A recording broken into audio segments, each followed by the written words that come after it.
Today I'm going to demonstrate a pin and stretch technique, which is something you can do to yourself to help release and soften or make less tender the muscles in your lower leg, specifically the soleus and the posterior tibialis.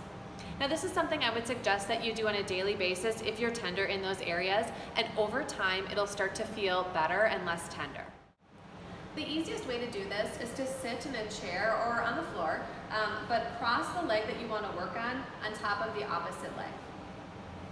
And to find the soleus muscle, you want to find the tibia bone, and it's the ridge along the inside of your lower leg here. When you find that hard ridge, try to hook your thumb right behind it. You can kind of glide along here or just sort of push along here until you find a tender spot. That's your soleus. Now what I like to do, I'm tender right about here. I'm just going to use one thumb. And then what I'm going to do with that is I'm going to take my foot here and I'm going to point it and flex it. And I just repeat that until it starts to feel a little less tender. Now the soleus muscle is pretty big. It comes all the way along your back of your calf here. So you can kind of work your way down and get different spots. Now the soleus is also accessible on the back side of your calf here, so you can try to hook your fingertips underneath on this side, but you're going to be going around the fibula bone back there, and you can do the same thing.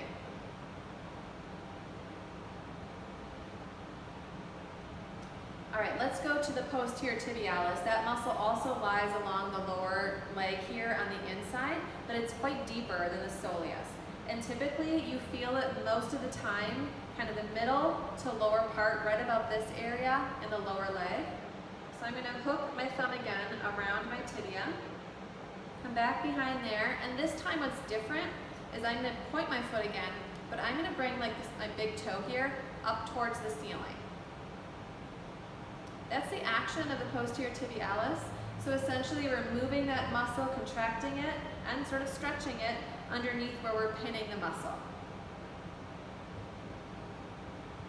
There's no set amount of reps that you should do for this. It's just really intended to be until it feels a little less tender. And sometimes it takes a while for that to feel less tender. So I would just work through these tissues every day. You can do a variety of techniques to yourself, putting some lotion on here and gliding, for example.